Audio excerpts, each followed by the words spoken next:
effect and minimal damages. That it behooves me to say that yung target ko sanang matapos yung physical construction sa Bicol International Airport by the end of this year still stands. Also, although sinasabi ng mga contractor kung maaari, gawin ko first quarter ng next year, sabi ko, the deadline is the deadline. Without sacrificing quality and incurring additional costs, the deadline of completing the new Bicol International Airport will be completed on the schedule which we have set, notwithstanding the arrival of Rolly. Alam niyo, Mr. President, speaking of airports, Legazpi, Naga, Birac, as of today, is back to normal operations.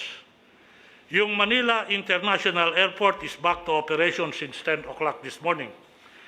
Clark International Airport is operational since 7 o'clock this morning. Subic and Sangli is also back to operations. Sabihin ko na rin ho na yung mga ibang paliparan sa ibang lugar ng Pilipinas ay operational ngayon. Maliban lang sa mga ilan-ilan airports na kung saan ang problema hindi naman yung bagyong Rolly, but yung mga pag-comply sa mga requirements ng local government. But we are going there to make it all fully operational. Kung swinerte ho tayo sa paliparan, hindi ho tayo masyadong swinerte sa seaports. Pagkat tinamaan po tayo, Mr. President, sa 3 port, matindi ho yung tama sa atin dito sa San Andres, Catanduanes, na kung saan nasira yung puerto at to aggravate the situation, meron hong roro na nag-run aground. So hindi ho pwedeng magamit antimano yung San Andres Port sa Catanduanes. May tama rin ho tayo sa Tabaco Port at Pio Duran Albay. Tinamahan ho yung roro. But I have given instructions not only to determine the cost, but all importantly, to accelerate the repairs and maintenance in order that the connectivity and mobility with Catanduanes, Tabaco, and Albay will be established in the soonest possible time.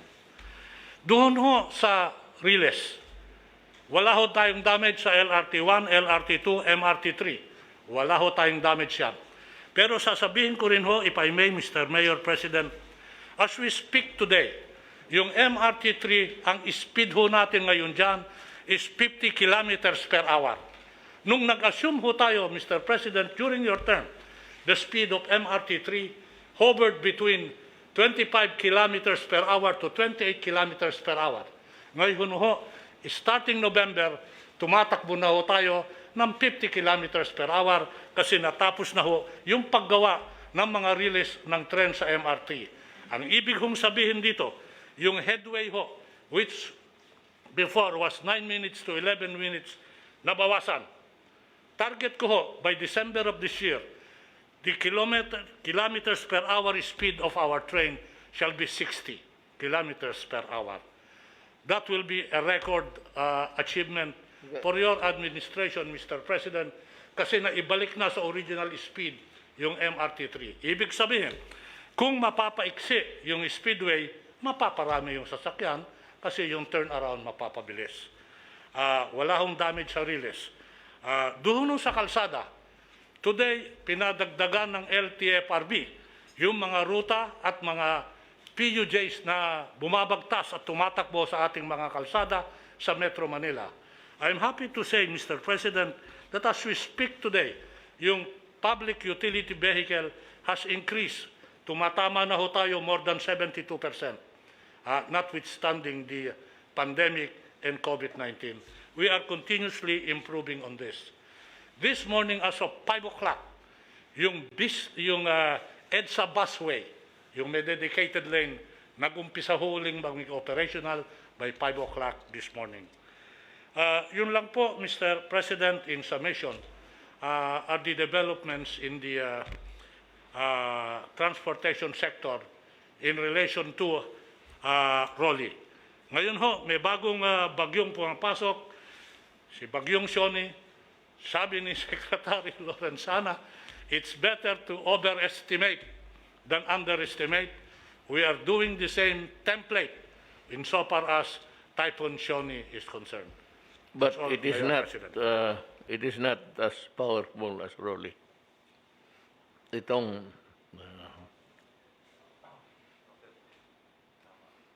but still, it will cause damage sa daan niya. The roads and the bridges ang unang tama niya.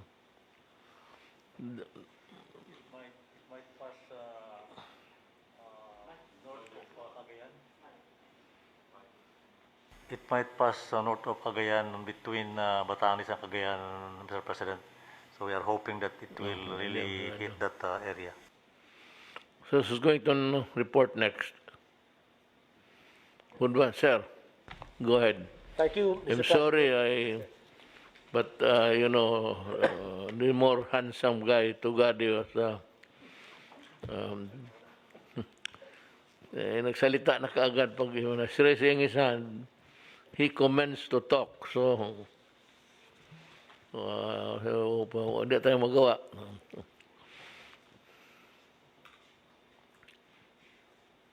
Go ahead, sir. Good afternoon. Magandang hapon po, Mr. President at Senator Bong and mga kapwa ko membro ng kabinete. Hayaan muna ninyong iulat ko po ang mga pinakahuling mga kaalaman patungkol po sa pagtugon ng inyo pong DOH sa bagyong Rolly. Para po sa ating alert levels as of 3 p.m. Today, nanatili po ang Code Blue sa DOH Central Office at NCR habang nakataas na rin ang Code Blue sa Region 4A or Calabarzon. Ang Bicol Region ay nananatili nasa Code Red. Ibig sabihin po ng Code Red, lahat po ng atin mga opisyal, mga empleyado ng CHD. Suporta na ito ay patuloy namin ino-augment. Sa ngayon po ay may humigit kumulang 31 million pesos worth of drugs, medicines, medical supplies, health kits, including PPEs, other COVID-19 supplies, ang naibaba na po sa ating regional offices. Ito po ay nakalaan sa mga apektadong probinsya. Meron din po tayong humigit kumulang 21.7 million worth of commodities naman ang nasa DOH Central Office Warehouse na nakahanda for immediate mobilization. Nakapaglaan din po tayo ng 540,000 worth of hygiene kits and collapsible water drinking containers at 400,000 peso worth of assorted medicines para sa mga LGUs sa National Capital Region.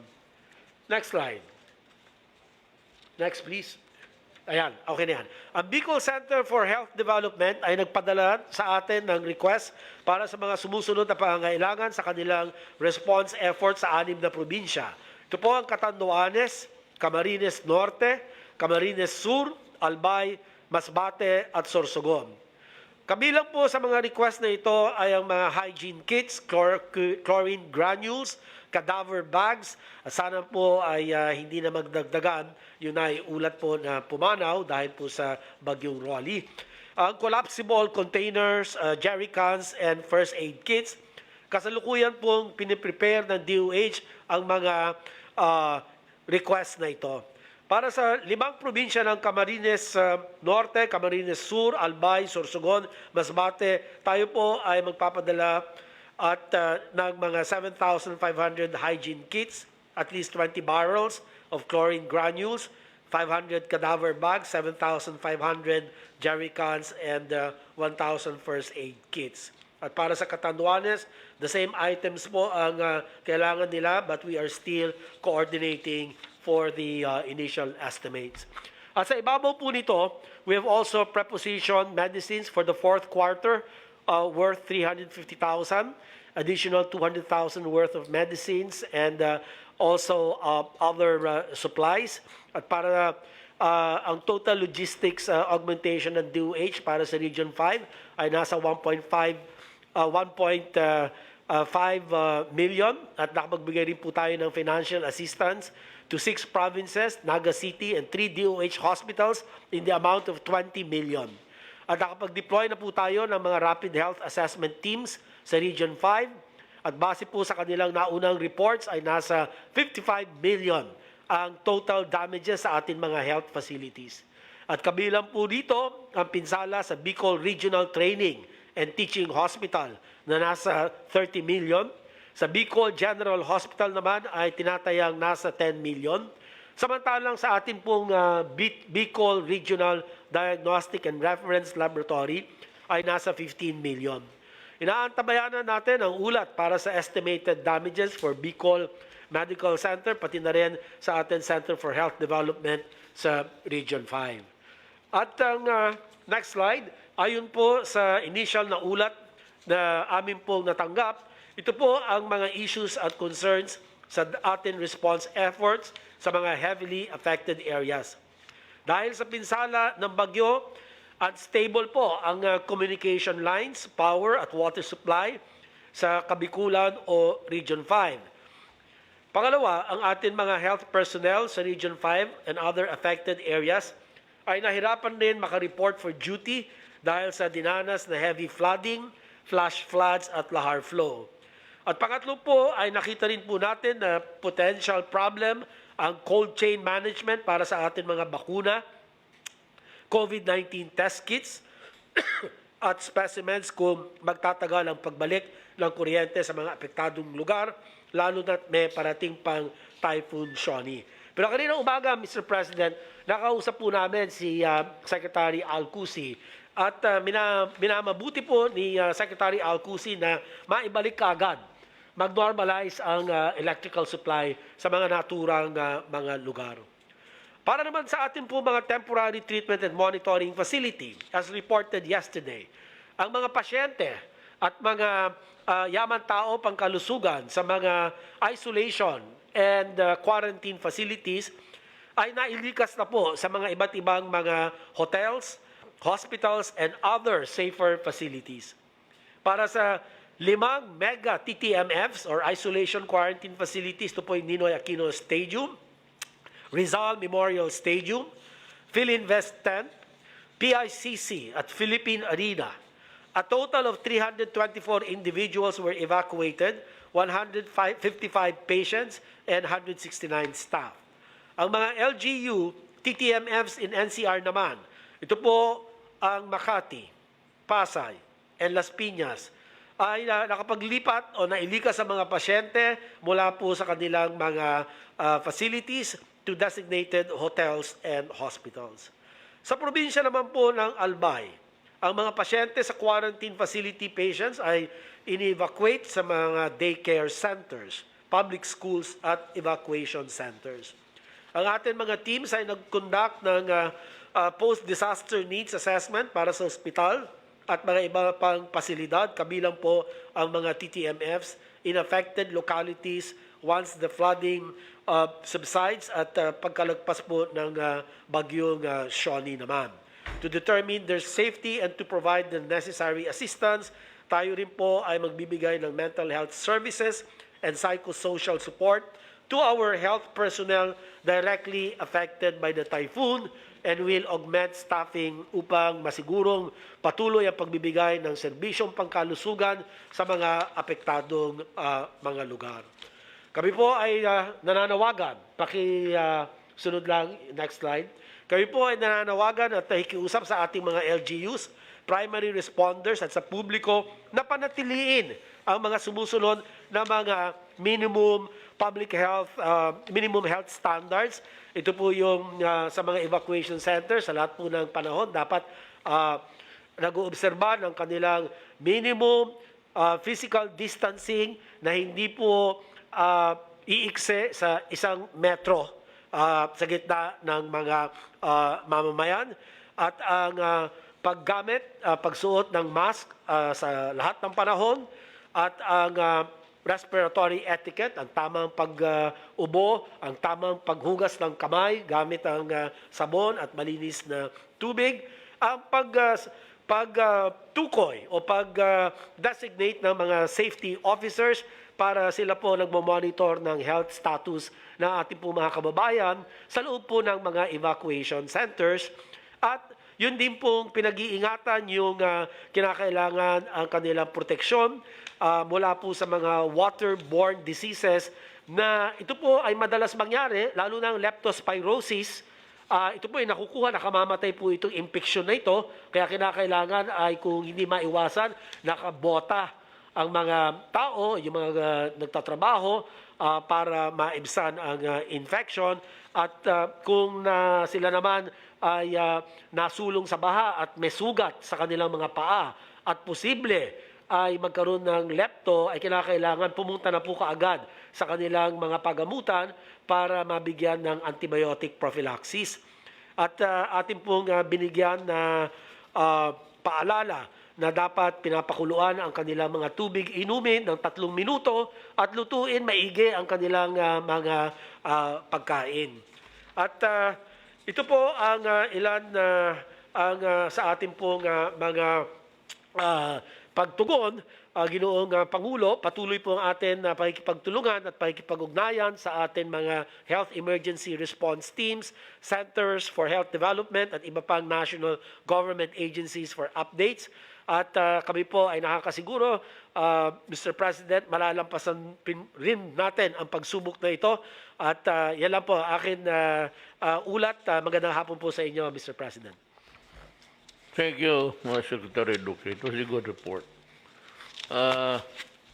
Ang nahalata ko dito sa panahon mo is the surveillance and the vigilance in keeping track of possible outbreaks.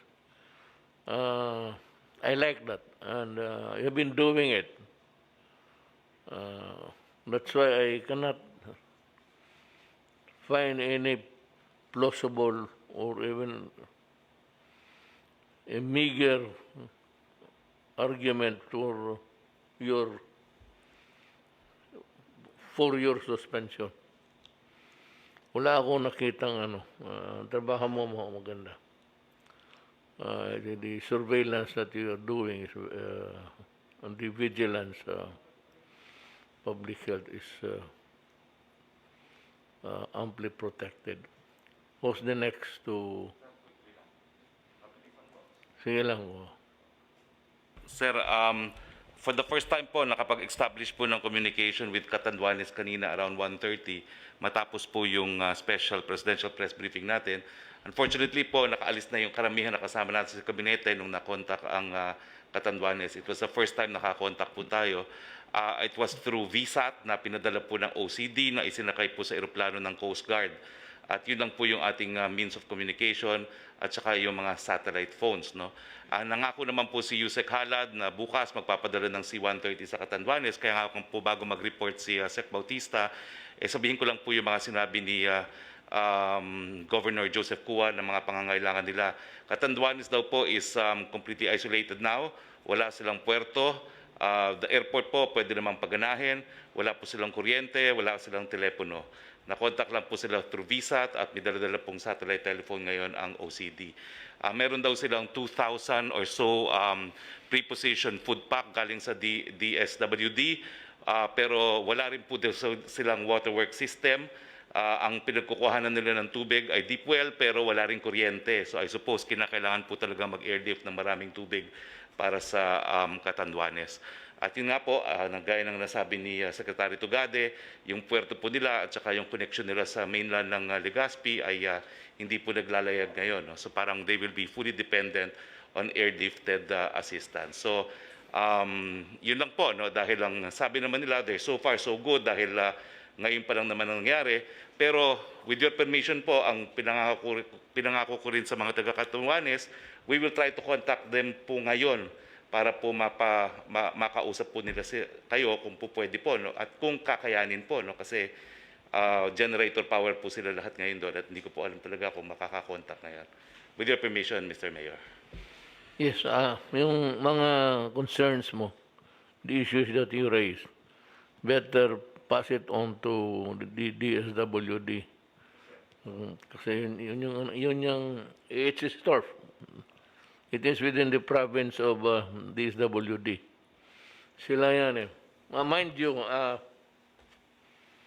itong, balik muna tayo, bakuna.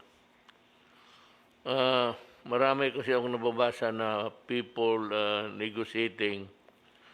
As I have said earlier, during the start of the COVID, they only want one line of authority coming from dito sa the task force. Pagbili ng bakuna, the negotiation, manufacture, negotiation, production or distribution is binigay ko yan kay Secretary Galvez. So, only Secretary Galvez is authorized to negotiate or whatever. Isa lang. Ayaw ko yung committee, matagal yan. Pati, I have a great faith in Charlie to really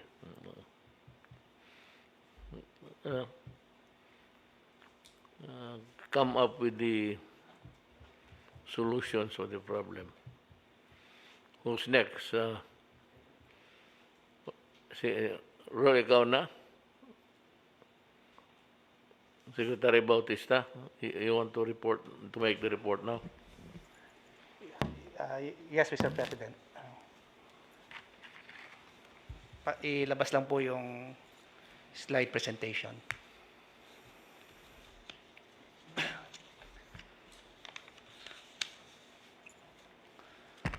Mr. President, other members of the Cabinet, magandang gabi po sa inyong lahat. Next slide, please. Okay, so we proceed first to the situation depicted on the slides. Next slide, please. Are the 8 regions who were directly affected by the pathway of the typhoon. So there are 2,280 affected barangays with 150,982 affected families with 596,660 affected individuals. So apparently, the focus of the DSWD are the regions directly affected by the typhoon.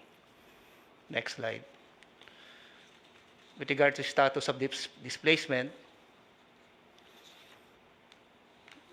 there are 6 regions who have opened their evacuation centers. There are 3,063 evacuation centers open on the 6 regions with 75,293 affected families with 288,072 affected individuals. Those who were camping outside the evacuation centers, 3 regions submitted their data. There are 4,940 families with 17,532 individuals. These are the families and individuals who are residing with their neighbors, with their relatives, or even their friends outside of the evacuation centers, Mr. President. With the status of standby funds and stockpiles shown in the table is the standby funds of the DSWD. This is the cash amount amounting with a total amount of 290,463,305. With regard to the family poop box, at present, with all DSWD, central office, and field offices, we have at hand 277,749 family food packs with a total cost of 124,040,932 pesos. For the other food items, this includes the hygiene kits. And other food items, these are raw materials that are due for repacking So there's also a corresponding amount on that with 182.9 million pesos. For the non-food items, this includes the hygiene kits, sanitary kits, tents, malong, plastic mat, among others, with an amount of 283.6 million pesos. As a whole, for the status of standby funds and stockpiles, the total is 881 million 52,256 pesos. With the actions taken, part of the procedure of the DSWD is 2 to 3 days before the actual landfall of the typhoon, we immediately preposition family food packs and other food and non-food items to municipalities or provinces that will be within the pathway of the typhoon. Then we also deploy our quick response teams purposely to establish communication and apparently provide real-time information to our field office operations center. We also have the continuous coordination with the Regional Disaster Risk Reduction and Management Council through virtual meeting for real-time updating and immediate response. That concept is very relevant and very timely because the OCD in a certain region can immediately call or convene a virtual meeting if there are needs that should be attended to by a concerned agency. On our ways forward, continue to provide family food packs and non-food items. Apparently, there are some municipalities that request for additional family food packs, so we'll continue to provide them with those items. Provide camp coordination and management as part of the mandate of the DSWD in all evacuation centers.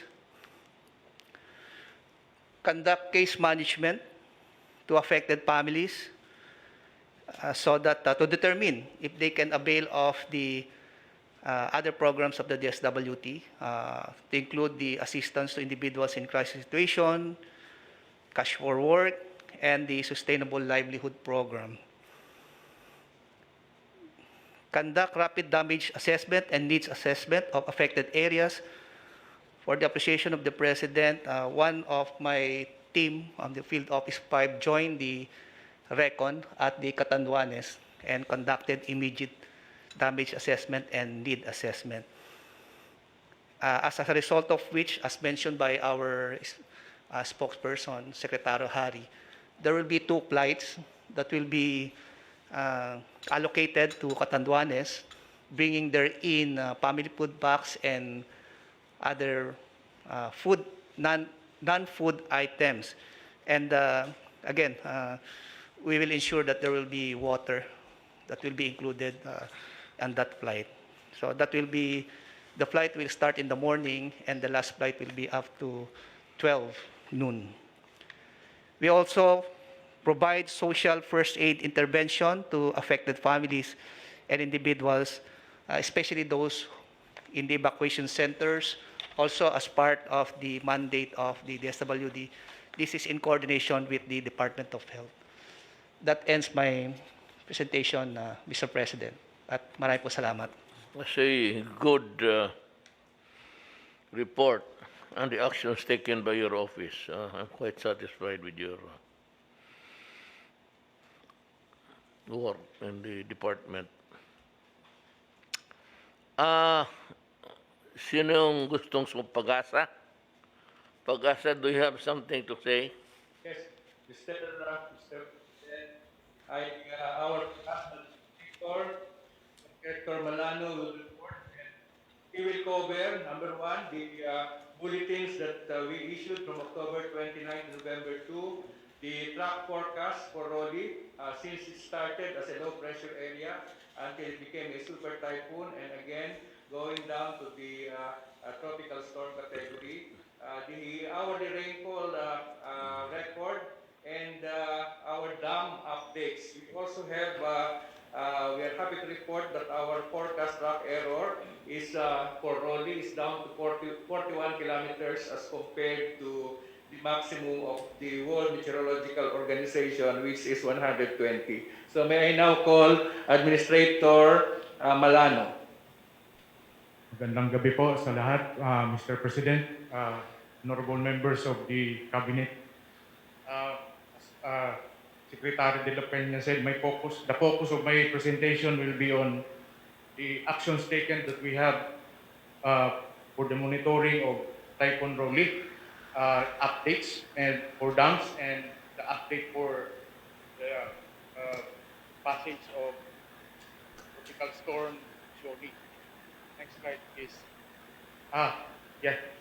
We have issued tropical cyclone advisory number 3 tropical cyclone advisory, 21 severe weather bulletins from the start of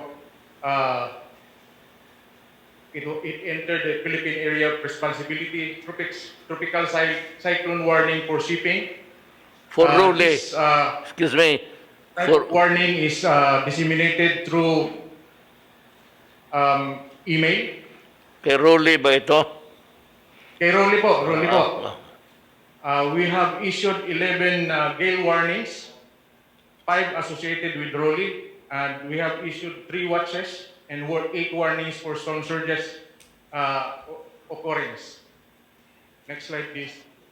These are the bulletins that we have issued. Bulletin number 1, issued on October 29 at 11 p.m. Bulletin number 2 on October 30 at 11 a.m. Bulletin number 3 on October 30 at 5 p.m. Mayroon na po tayong signal na binigay dyan doon po sa Catanduanes province. Ang bulletin number 4 ay in-issue po natin ng 11 p.m. on October 30. Signal number 1 pa rin po tayo noon. Bulletin number 5, 31 October at 5 a.m. Ang pinakamataas na signal po natin binigay noon ay 2. Ang Metro Manila noong October 31 ay signal number 1. Nung October 31 at 8 a.m., ang pinakamataas pa rin nating signal na binigay noon ay signal number 2. 1 pa rin po ang Metro Manila. In our issuance of bulletin number 7, October 31 at 11 a.m., number 3 yung pinakamataas natin. Yun yung umpisa natin yung nagbigay po tayo ng signal number 3. But 1 pa rin po yung sa Metro Manila. Next slide, please. Bulletin number 8, ganun pa rin po. 3 pa rin po yung ating pinakamataas na signal. At ang Metro Manila po ay 1 pa rin po noon. Pero nung bulletin number 9, 3 pa rin yung highest signal natin, pero yung Metro Manila po ay nasa signal number 2 na po noon. Tapos yung bulletin number 10, pinakamataas na signal ay signal number 4. At kasama na po dito yung Catanduanes and Bicol areas. Bulletin number 11, 4 pa rin yung pinakamataas natin, at itinaas po natin to nung bulletin number 13, na 5 na po yun. Ito po yung nag-intensify si Rolly into a super typhoon. Umabot na po siya ng 225 kilometers per hour ang kanyang sustained winds. Ang Metro Manila po noon ay signal number 3 po. Tapos yung bulletin number 14, signal number 5 po yung pinaka-highest na signal. At number 4 po yung Metro Manila. That was kahapon po yun. Next slide. Tapos bulletin number 15, na nag-weekend ng konti yung ating binabantayang Typhoon Rolly. Naging typhoon na siya from Super Typhoon. At pinaka-highest po na signal ay signal number 4, kasama na po yung Metro Manila. 16, ganun pa rin po, 4 yung pinakamataas, lalo pong bumaba or yung umina yung hangin nung issuance natin ng bulletin number 17. Number 3 na rin po yung pinakamataas at kasama rin po yung Metro Manila. At lalo pa rin po siyang bumaba yung strength ng hangin nung issuance natin ng bulletin number 18. 1 na rin po yung ating Metro Manila signal. Sa ngayon po ay wala na po tayong signal. Ang pinakahuli nating issuance ay kanina pong alas 5 at ang wala na pong signal po yon. Next slide please. Ito po yung track ni Typhoon Rolly. Magmula po nung nabantayan po natin yung letra po dyan ay kung kailan tayo nag-issue ng advisories and ng bulletin. Advisories at bulletin. Yung letter A ay depression pa rin siya at depression pa lang siya na noon pa pong October 27 po natin nakikita. At doon po, nagbigay na tayo ng initial advisory. Pero yung letter D po, nakapasok na po siya noon. At doon po tayo nag-umpisa na magbigay ng bulletin. Hanggang sa palapit yung bagyo. At gaya ng sinabi ko kanina, at pinakamataas nga na signal ng ating binigay ay yung signal number 5 dahil po umabot sa super typhoon yung kanyang strength ng hangin. Ang bagyong si Rolly po ay inaasahang lalabas po bukas ng madaling araw po. Yun yung huling yung dito sa Philippine area. Lalabas po siya sa Philippine Area of Responsibility. Ito po yung nasa kaliwang bilog, pangalawang bilog mula sa kaliwa. Between 3 to 5 a.m. po ng umaga. Next slide please. Ito po yung kailan po natin naibigay yung advisories and bulletin po. Next slide. Hanggang sa letter S. Yung huli natin update po pagmadali ng umaga pa rin po yung update na to. Next slide please. Ano pa po yung ating ginawa? We attended meetings and press conferences during Rolly. Ang Pag-asa po ay nag-conduct po ng press conference through live presentation through Facebook and Zoom. Dalawa po yung kinandak po natin yung huli po yung kinandak natin nung Sabado ng hapon. At we also attended 4 meetings with OCD in the RRMC through a virtual meeting po. Mayroon din po tayong live press briefing na ginagana po every 6 hours at nakatala po tayo ng 13 o update po tayo through press briefing ng 13 press briefing po doon po sa Pag-asa through Facebook and YouTube. Next slide please. Ito po yung ating nakikitang mga matataas na ulan or heavy rains na natala during the passage of Typhoon Rolly. Noong October 30, yung kulay po siya, 1800. Ano po yan?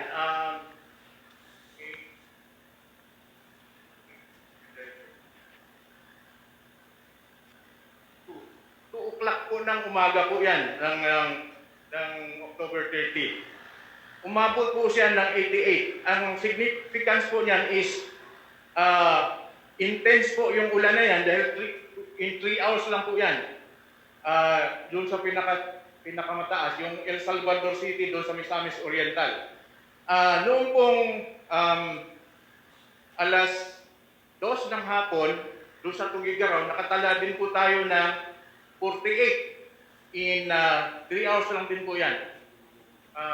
Sa Apare po, 42 in 3 hours, doon po, alas 11 po ng umaga yan. Next slide.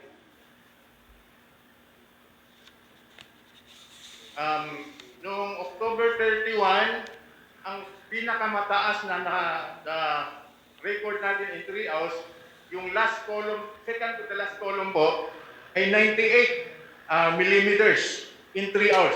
Ito po yung sa Legazpi. At ito yung October 31.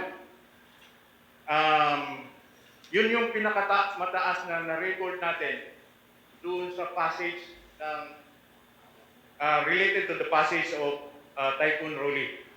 Next slide, please.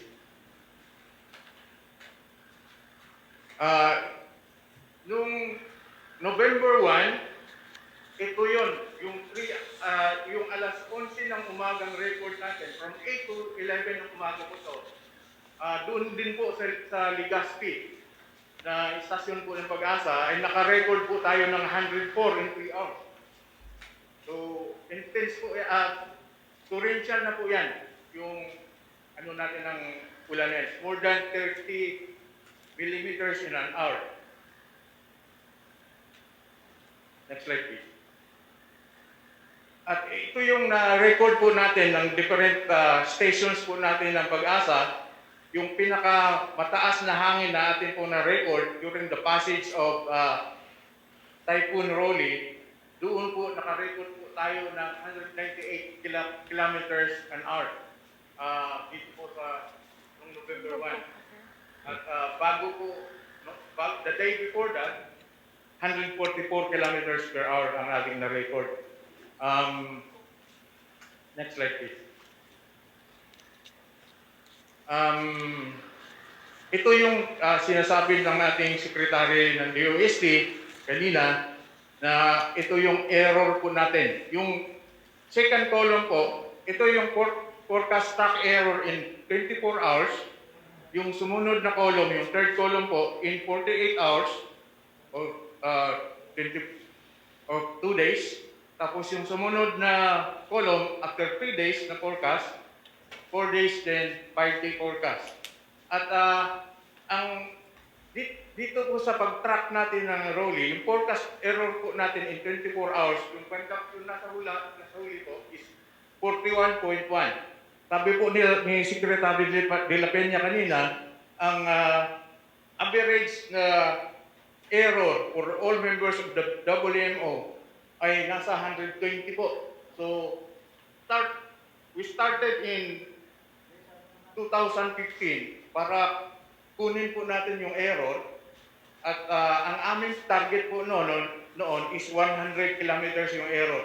Nag-improve po tayo as the time ay elapsed. 41 kilometers yung error po natin dito sa Rolly, 139.4 for 48 hours, for 72 hours is 247.7. Ano po yung implikasyon nito? Kung yung track po natin ay, kung naging error lang din sana natin ay 20, sa pool yung Manila. So, imagine kung yung binuhos doon sa may Batangas, na ibuhos din sa Metro Manila. Siguro ang laki ng pinsala dito sa ating lugar. Next slide, please. Ito po yung ating forecast track error improvement. Nakikita po natin from 2014 until 2019 po ay bumababa yung ating error from yung nasa baba, ito yung 24-hour forecast error, 48 yung pula, at yung green po yun yung 72 hours. At ang average po natin for the whole year ngayon na tracking ng bagyo ay 58.7 kilometers yung error po natin sa ngayon. Ay average po sa lahat na nangyayaring bagyo for this year from Ambo until this time, 58.7. Ang 48-hour error po natin is 107, ang average po. Kahit po yung 48, dahil doon sa 24 hours na sinasabi natin yung WMO na average error for the all members of the WMO is 120. Kahit yung 48, mas maganda pa rin yung ating error. Next slide please. Ito po yung update ni Shoni at ang location po ng kaninang umaga ay nasa 620 kilometers east of Apari, Cagayan. At inaasahan po nating makaka-apekto ito sa extreme northern Luzon, doon po sa Cagayan or sa Batanes areas. Next slide please. Mayroon din po tayo mga dams na binabantayan po, ayun ha. At makikita po natin in the next slide, please. Ito po yung Ambuklaw Dam, Binga, San Roque dito sa may Pangasinan, Ipo Dam dito sa Lorsagaray, Lamesa Dam dito lang po sa may Quezon City. Dito sa pantang kanan po, yung Magat Dam, Pantabangan Dam, Angat, dito sa Angat. Yung Kaliraya po dito sa Laguna o Rizal. Next slide please. So, ano po yung nangyari during the passage of Typhoon Rolly? Yung ating elevation ng dam, ay yung reservoir elevation ng dam ay 201.78. Nag-increase from yesterday compared with this morning kasi every 6 a.m. kinukuha ko yan. Nag-increase po siya ng 1.1 meters at yung water level deviation, yung pangatlong column po, yung 1.1 meters ang kanyang increase.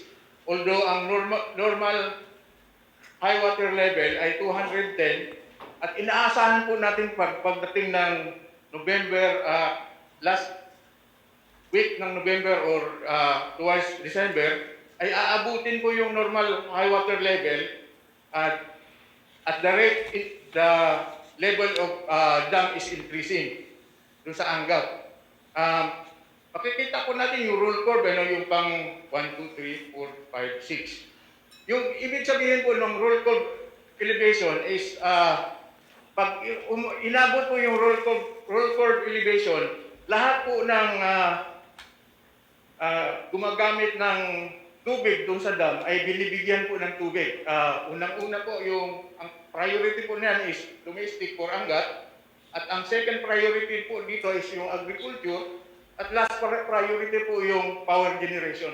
So ibig sabihin po niyan dahil 201 na yung ating level ngayon ay nabibigyan po lahat ng nangangailangan ng tubig doon sa Angat.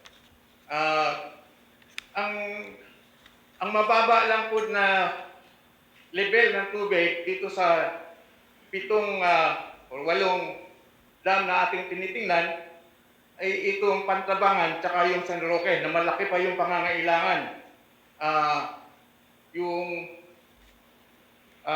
reservoir water level ng San Roque ngayon ay 252.95 at ang deviation niya from the normal high water level is 27 meters pa po.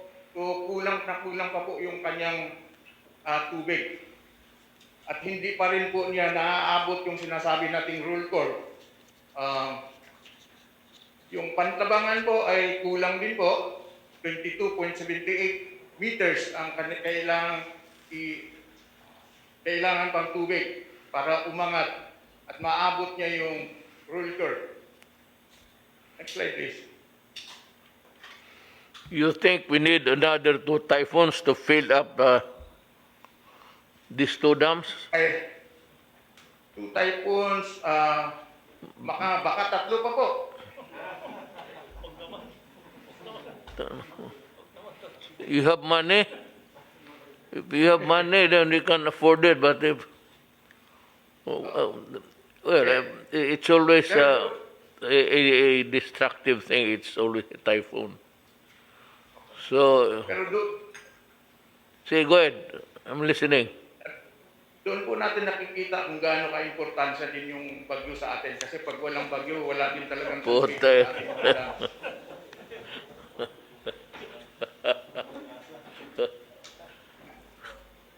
I believe you.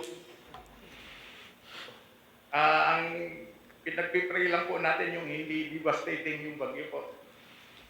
Yung magagamit lang po natin yung ng gusto yung tubig ng nanggagaling po sa bagyo.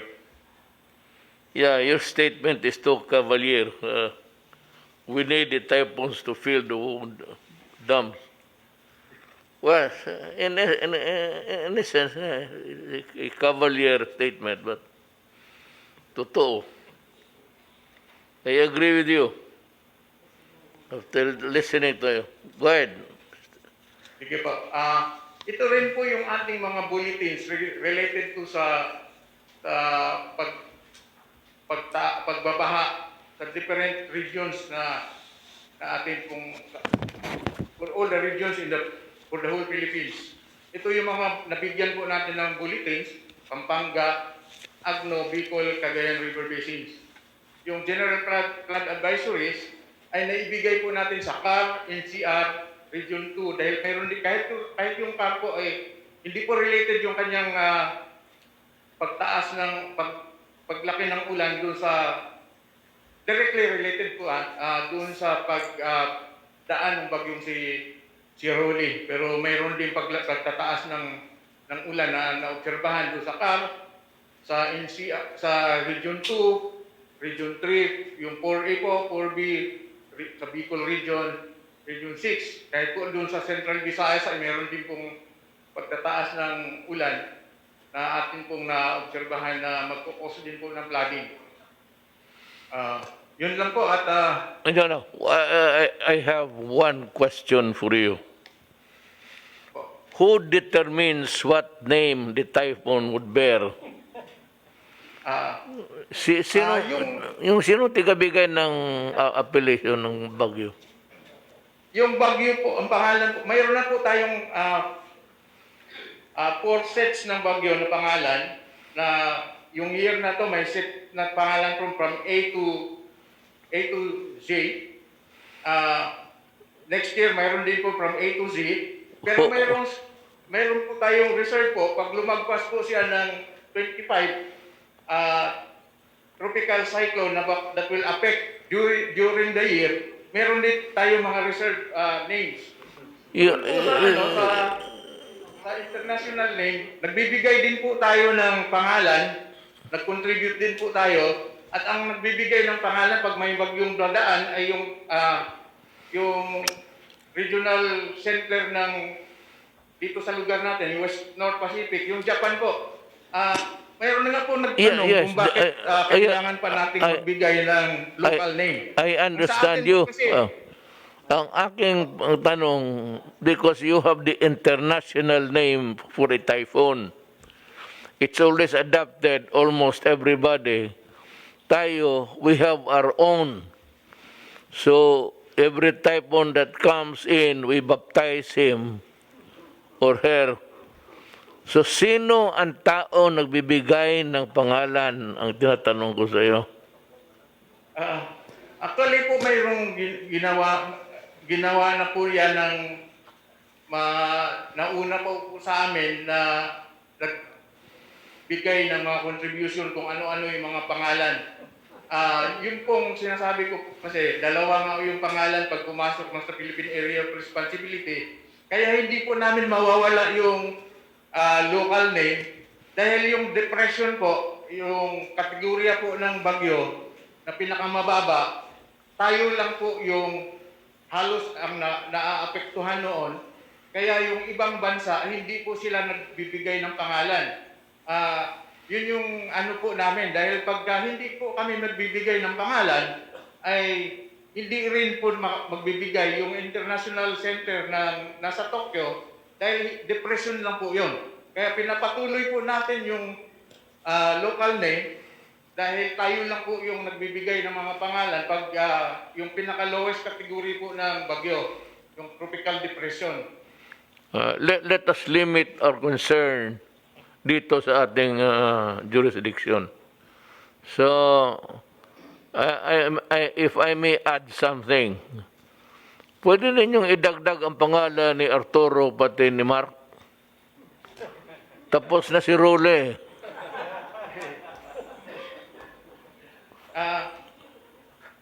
Actually po, pagka yung devastating yung bagyo ay tinatanggal po natin yung pangalan, pagka halimbawa umaabot na sa billion yung kanyang devastation at yung marami pong namatay, ay tinatanggal po natin. Wow. Halimbawa, ngayon po, pagka umabot po siya doon sa 1 billion yung kanyang na damage, aalisin po natin, pero pinapalitan po rin natin ng letter R lang din po.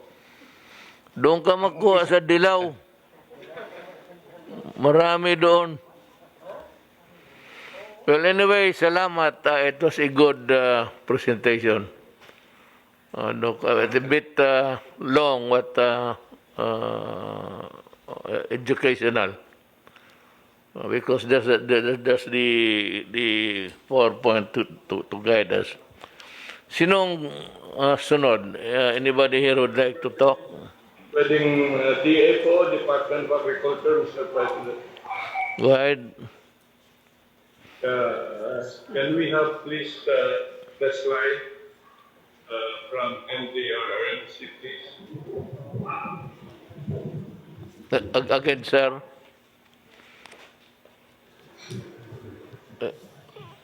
Mr. President, ito po yung updates ko tungkol dun sa Typhoon Rolly. At tatlong parte po itong report po namin.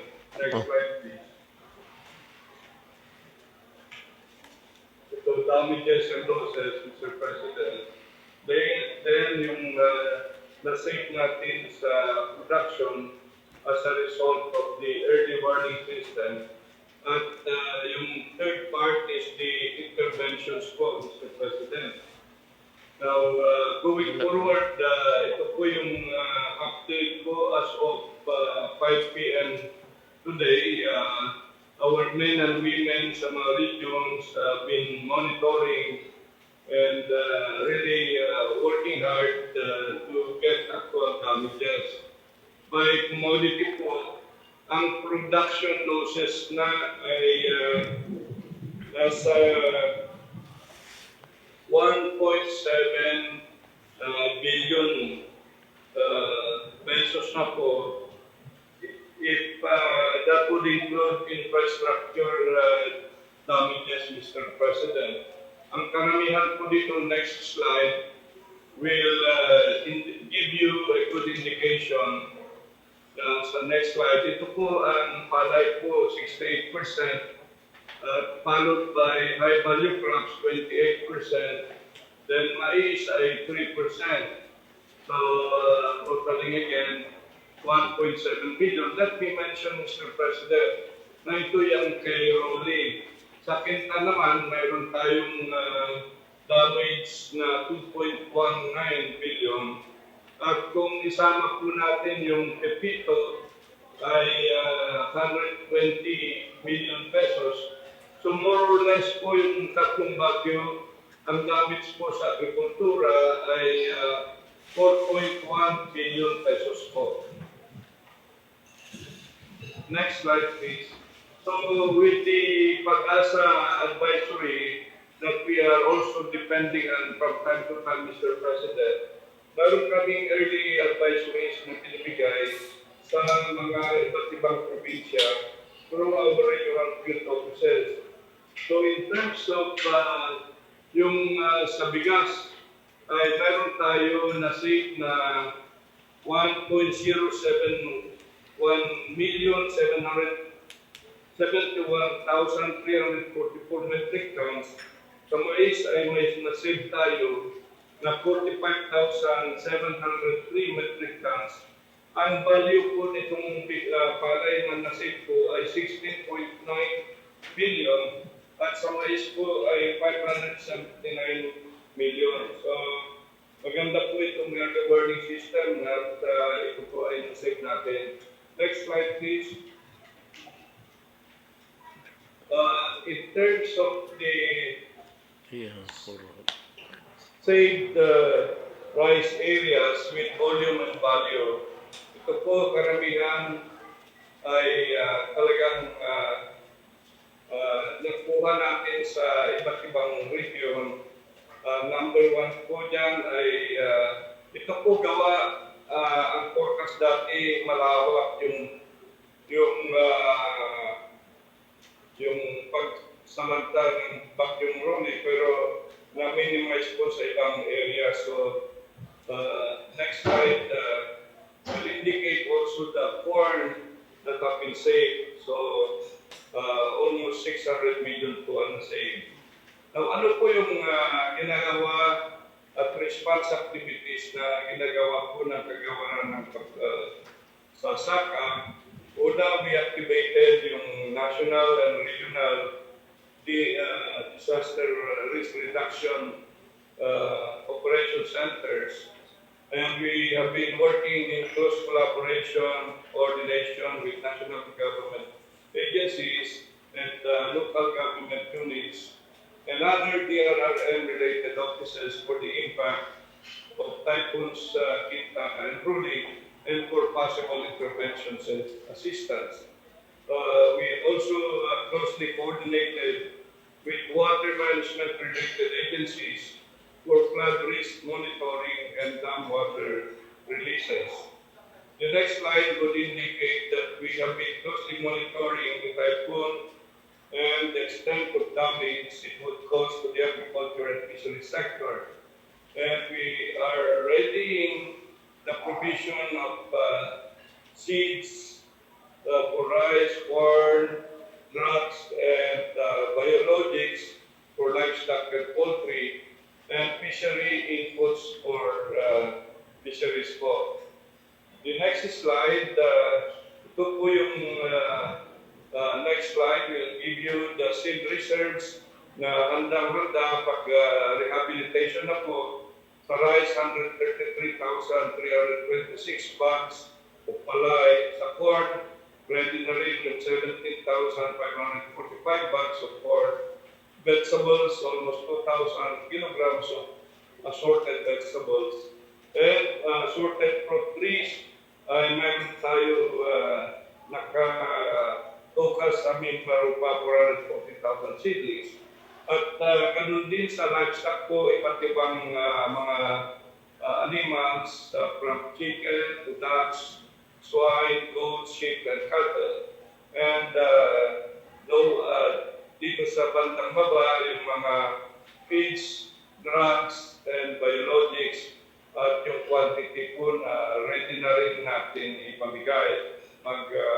Ready na sila magpanig o mag-alaga ulit. Next slide, sa fisheries po naman, mayroon tayong almost 6 million fingerlings, tilapia, milkfish, yung bangus, 4 million fingerlings, at iba't ibang mga facilities po. Fiberglass boat, bottoms, set gill net, seaweed propagules, multiple hooks and line, and urban aquaponics, Mr. President. Now, ito yung available resources din ng ACPC, which is under DA, yung Agricultural Credit Policy Council. Mayroon tayong 300 million pesos under the Sure Aid Program for farmers and fisher folk, wherein a loan of up to 25,000 will be provided with zero interest and non-collateral and payable in 10 years. Now, the 25,000 is broken down to 5,000 for emergency and 20,000 for recovery. Another thing, Mr. President, we have 1 billion for indemnification funding, which is available coming from the Philippine Crop Insurance Corporation to pay for the losses incurred. So, ang isang farmer, depende doon sa size ng farm niya, ay mabibigyan ng 10,000 low wells to a high of 15,000 per farmer. Now, we would like also to mention the National Food Authority have already issued the more than 4,000 bags dito sa iba't ibang probinsya, kagaya ng Marinduque, Albay, Camarines Norte, Catanduanes, Sorsogon, and Cavite for relief operations. At ang operation center po ng NFA ay mayroon silang 24/7 operations po. So, nakatutok po sila para dun sa withdrawals by the LGUs. And we still have out of a balance from the quick response fund of 400 million pesos, Mr. President, na ibibigay rin natin for these various provisions, production inputs for crops, livestock and poultry and fisheries, repair of production, post-production and small-scale irrigation facilities, and provision of other assistance in the form of cash or outline animals. So, ito po talagang ang mga kawani ng kagawaran ng pagsasaka ay nandiyan nagsiservisyo sa ating mga mamamayan. Maraming salamat po, mga Presidente. Thank you, Secretary. There. Anybody else? Meron pa? Mr. President, Yes. Mr. President, I am Undersecretary Halad, and I would like to brief the President on the reports from the National Disaster Risk Reduction and Management Council. But I see the face of Bebot Belio. General Halad, where are you? I mean, i-focus mo muna yung sa mukha mo para malaman namin. Then you can start. Yes, sir. I'm in the Operation Center of the National Disaster Risk Reduction and Management Council in Camp Aguinaldo together with some of the Cabinet Secretaries, Mr. President. Kaya nga, ang lumalabas yung mukha ni Belio. Mr. Paalisin. President, nandito po ako. Kaya nga. Good evening po. Umalis. Nandito po ako sa Isabela, Mr. President. Ah, Kasi we are organizing yung Regional Development Council of the Balit Probinsya, Bagong Pag-asa, Mr. President. yung ba talaga totoo? Opo, opo, Mr. President. But meron po kaming ready report, Mr. President, because yung binigay niyong pondo sa amin, download ko na lahat po, Mr. President, and the start of work will be this Friday, and you will start paying out as early as November 15 up to November 20, Mr. President. And focus kami doon sa hardest hit na areas like Region 5, Region 4A, and Region 4B, Mr. President. Kasi doon kailangan nila yung mga emergency employment. But may tanong ko lang, this isigway ko. Yung assistance na I give you so many billions to give to the workers by way of assistance. Have you started to deliver it to the beneficiaries? Yes, Mr. President. Ang payout namin will be at the latest November 15, Mr. President. Including yung binigay niyo pong 1 billion sa CHED na para sa mga anak na mga displaced overseas workers. We were able to enter into a memorandum of agreement with CHED. Sila po ang may pundo, ibibigay sa amin para ibibigay namin sa mga anak na mga OFWs na displaced at the rate of 30,000 per child, Mr. President. Kasi we are targeting 30,000 scholars, Mr. President. That's good. Matanong lang because, marami rin nagtatanong dito. On my end, I get to give answers to questions which sometimes I have no knowledge actually. So tinatanong lang kita ngayon, if this thing crops up, then I would know what to answer. Pero maganda yan, but I hope it would be completed in time. Yung assistance, but ngayong ang payout mo is November 15. November 15 ang Mr. President, ang start ng payout, Mr. President. Pero yung binigay niyo pong 5 billion, Mr. President, para sa mga OFWs, tuloy-tuloy na po, Mr. President. And as per our report this morning, we were already able to pay out 3.1 billion. Pero meron pa tayong naiwan, and hopefully may didistribute pa namin yun, Mr. President. What I'm really driving at is I want the money in the hands of the beneficiaries by Christmas time. Before that, Mr. President, November 20 ang payout namin, Mr. President.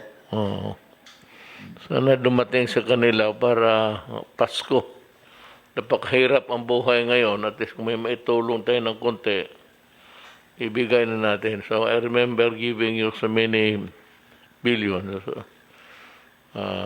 Wala naman akong wala akong masabi except that it should reach to the hands of the beneficiaries by Christmas time, at least December, may panggastos ang mga tao.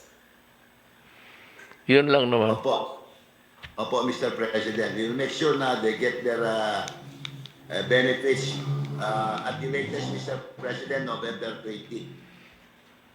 But, alam mo, I do not want to offend you. Pero hindi ikaw ang dapat dito si Halad. So, the earlier you disappear from the screen, the better. Kasi si Halad naghihintay na. Ay, ano ba, Mr. President? Akala ko ako tinawag nyo, Mr. Hindi mo na, hindi mo pa panahon. Hindi mo pa panahon.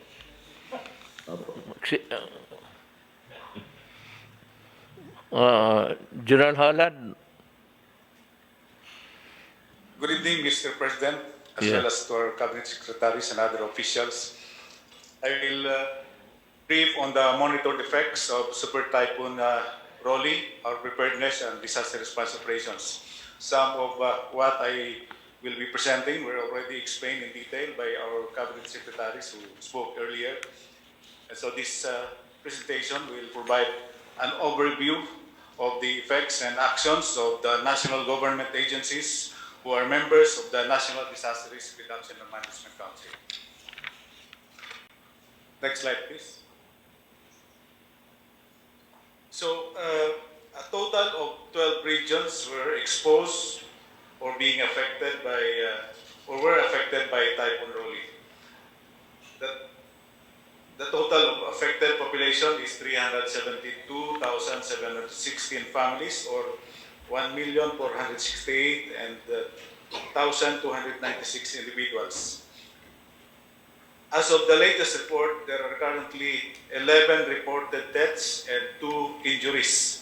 These are from Albay, 9 dead, Catanduanes, 1, and Rizal, 1. While the reported injured are from Sorsogon and Quezon with 1 case. Assessment is still ongoing for the cost of damages. However, we are expecting major damages to agriculture, housing, and power sectors and other infrastructures like roads, bridges, and flood controls. Other effects monitored are as shown. A total of 19 road sections and 4 bridges were affected by flooding, landslide, and uprooted trees and fallen utility posts in Region 2, 3, Calabarzon, Region 5, and Cordillera. 114 cities, municipalities and cities in Region 5 are now experiencing water interruption, supply of water interruption, supply of water. Around 46 municipalities and cities in regions Calabarzon, Mimaropa, and Region 5 have experienced communications network interruption, and also 147 municipalities and cities in regions Calabarzon, Mimaropa 5 and 8 are experiencing water interruption or outages. Here is a short video showing the flooding incident in Uwas Albay.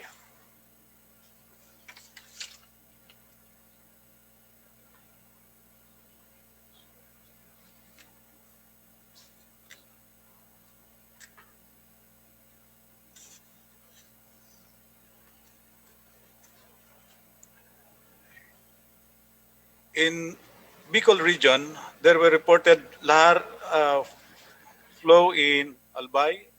The affected localities are Tabaco, Santo Domingo, Camalig, and Ginubatan. Further, around 55,515 partially damaged and 20,661 totally damaged houses were reported in the Bicol region. Now on our preparedness measures for Super Typhoon Rolly.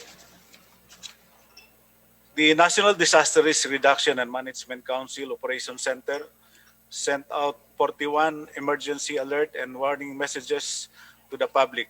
This is the kind of message that were sent by the telcos to all their subscribers in the areas we identified. And these messages has with it unique ringtones, different from the ordinary ringtones for SMS and calls. The kind of advisories released were typhoon warning, rainfall warning, storm surge warning, and gale force warning. We also conducted pre-disaster risk assessment meetings and emergency meetings attended by Pag-asa, who briefed us on the update on the typhoon, as well as the other agencies that are involved in disaster response operations and preparedness. Together also with our Regional Disaster Risk Reduction and Management Council, who also made sure that the local DRM councils are also carrying out their preparedness meetings. We activated a physical and virtual emergency operation center in the NDRRMC and the Regional Disaster Risk Reduction and Management Councils affected by Super Typhoon Rolly. And now just briefly on the preparedness measures of the different agencies. The ILG issued the activation of operations listo, which highlights the preemptive evacuation that has to be conducted by the local government units. And on our response efforts, the Philippine Coast Guard assisted in the deployment of some of our personnel in Catanduanes. They also provided the support to stranded individuals. The Bureau of Fire Protection provided rescue support to various affected local government units. DSWD is supplying the affected population with family food packs, and we are coordinating for the dispatch of a C-130 flight tomorrow to deliver additional family food packs for the Bicol region. DepEd reported the use of 1,077 schools with 5,404 classrooms as evacuation centers in Region 1, 2, 3, Calabarzon, Mimaropa, 5, 8, and the NCR region. The PNP placed on standby 18,905 personnel for search and rescue, as well as providing security in evacuation centers and making sure the law and order is maintained. The Department of Energy activated Power Restoration Rapid Deployment Task Force, or PRRD, Task Force Kapatid, to facilitate the rapid restoration of power in affected areas. Currently, situation assessment and coordination are being undertaken in order for the DOA to facilitate the deployment of teams under the task force who are composed mostly of personnel from unaffected electric cooperatives. The DICT has provided assistance through the availability of communication assets as shown, satellite phones, VHF radio, and VSAT, as well as generator sets to power those equipment. And the DPWH conducted immediate clearing of affected roads and bridges. We also organized the Upland Rolly logistics operations, and we have the following assets for our use: 8 aircraft from the Armed Forces of the Philippines, as well as 66 watercraft from the AFP and other units like the Coast Guard, VFP, and MMDA, and 40 land transportation assets. This morning, Mr. President, the Office of Civil Defense deployed an emergency telecommunications team to Catanduanes, and with the use of VSAT, we were able to establish contact with the local government unit of Catanduanes. Deployed in Catanduanes also are personnel from the Philippine Army being led by Brigadier General Adonis Bahao. And shown are some of the damages in Catanduanes taken by our team deployed there at the airport in Virac, as well as the streets. And based on our discussion with the governor and of Catanduanes and the report of our team thereat, here is our initial assessment. As reported by the governor, there is already 5 deaths in the province and 4 injured. Around 15,000 families were affected. 10,000 houses were totally damaged, while 3,000 were partially damaged. They have no water. The water district has no, because of the lack of power supply, is not operating, and water supply is only from the deep wells. And initial cost of damage to agriculture is about 600 million, 400 from their abaca, and for other crops is 200 million. Electricity and the telco service is likewise down. And shown are the immediate needs that was gathered. Supply of food for the evacuees. They only have 8,000 family food packs available. The governor is also requesting for GI sheets for the damaged houses and immediate supply of potable water. And we are considering the inclusion of bottled water to be delivered tomorrow. The restoration of communication and electricity, but this is going to be addressed by DOE as well as by the telcos, Globe and Smart. They also have a concern on their transportation, and the governor is requesting for the resumption of ferry boat services between Catanduanes and the mainland of Bicol region. Now for our next steps or way ahead. As mentioned, we will be delivering family food packs to Catanduanes and Albay tomorrow, and we likewise will be deploying augmentation teams to conduct a rapid damage and needs assessment in Catanduanes.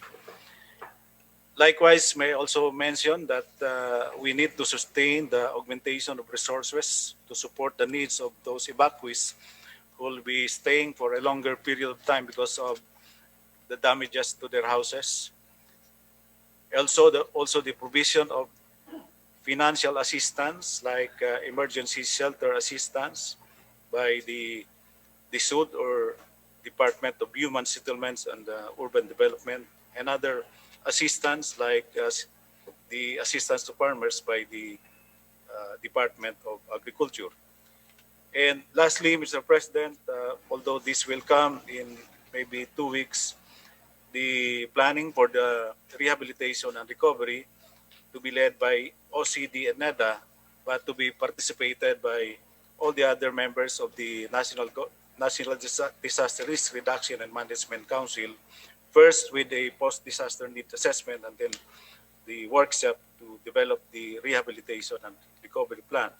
And in the RRP, the PPAs or projects, programs, and activities will be identified, as well as the funding requirements and the sources of funds for the rehabilitation and recovery of those areas affected by Super Typhoon Rolly.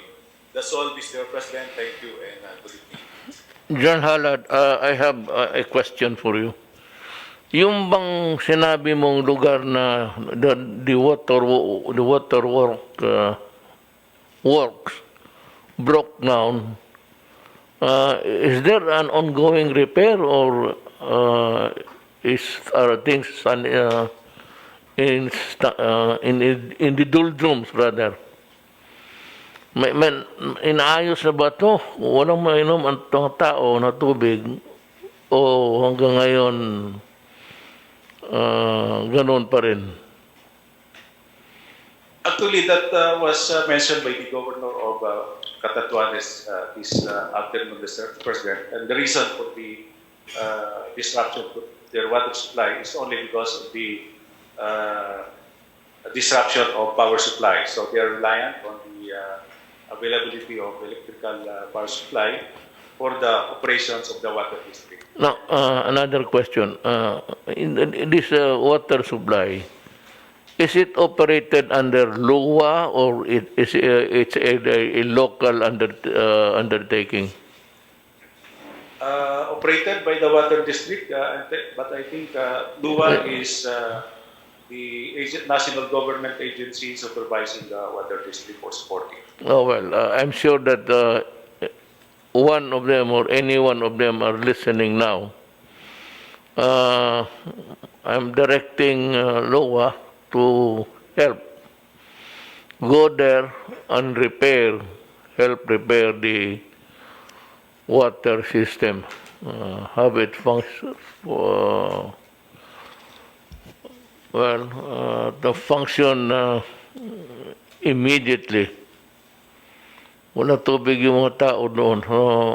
Let it not be a thing just to be talking about. I want to know if there is somebody there already working on it. That's about it. Thank you. Sino bang gusto magsalita? Mr. President, Mon Lopez, DTI. Again, identify yourself. Mon Lopez po, DTI, Mr. President. Mon Lopez, DTI. Ay, oh. Hindi kita nakita. Matagal na, sir. Kaya nakalimutan ko na yung Mon. Can go ahead. You have the table.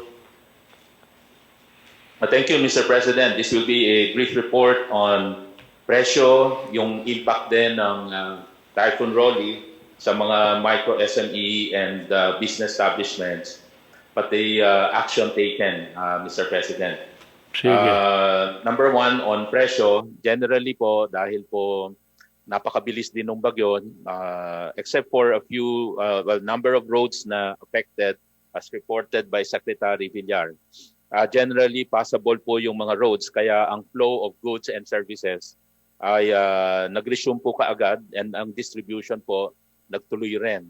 At ang inventaryo naman ng mga groceries, supermarkets ho doon, karaniwan po ay mga 2 to 4 days. Ibig sabihin po, meron pong mga inventaryo kaagad. And therefore, generally, stable ang presyo. Stable prices dahil po stable naman sa ngayon ang supply of goods. Lalo na po dito po sa mga basic necessity and prime commodities. Meron din po tayong price freeze doon po sa na-declare na state of calamity as of today yung Cavite because of Typhoon Rolly. And last week lang, because of Typhoon Quinta, meron din pong mga declared state of calamity sa Albay, Batangas, Oriental Mindoro, Marinduque. At so yun po ay may mga price freeze din po sa mga lugar na yon.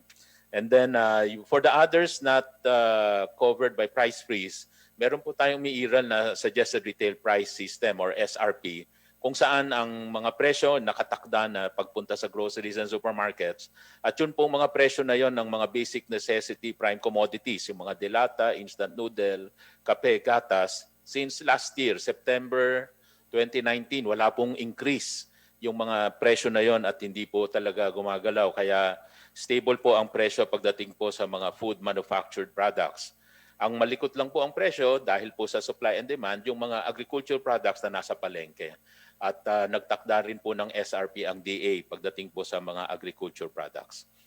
Doon naman po sa mga business establishments, initial report po doon sa mga naapektuhan.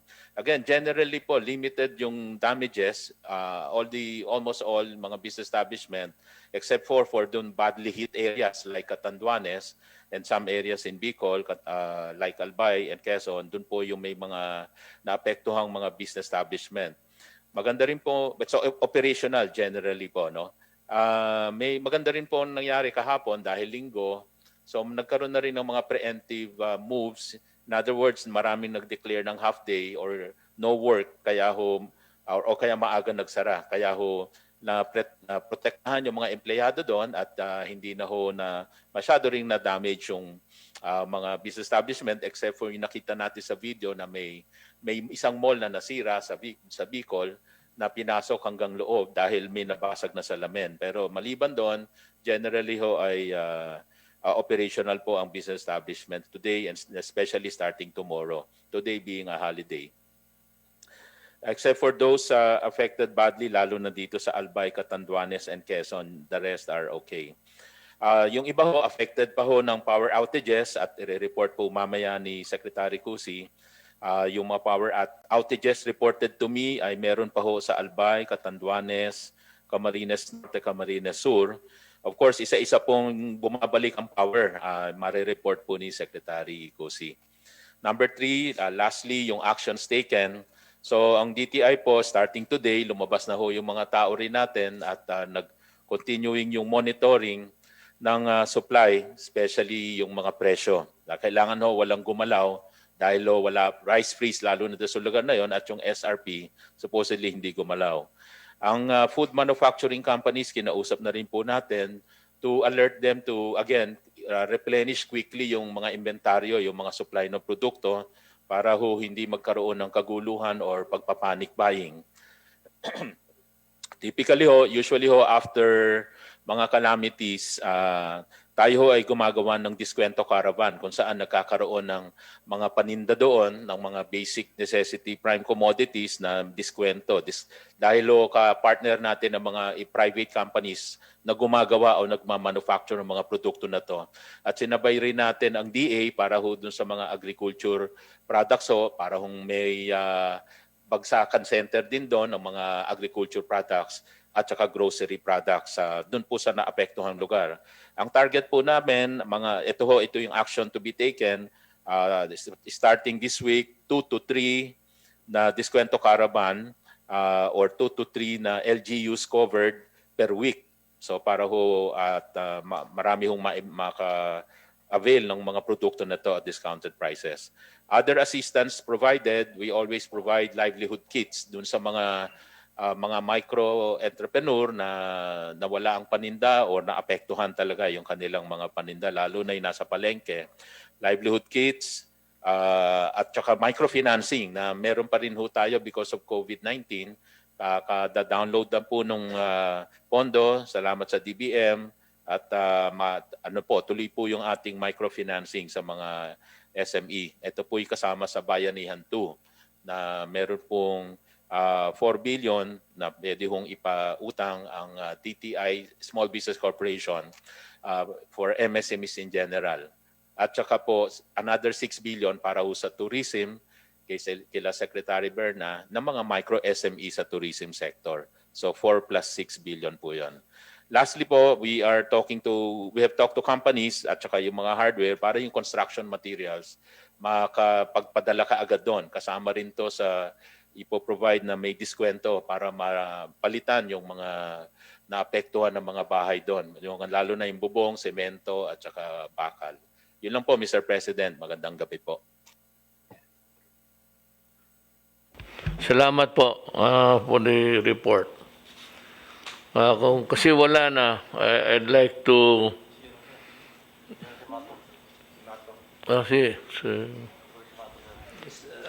Sen Kusi po. Mr. President, Yes, Department of Energy, Al Cusi po.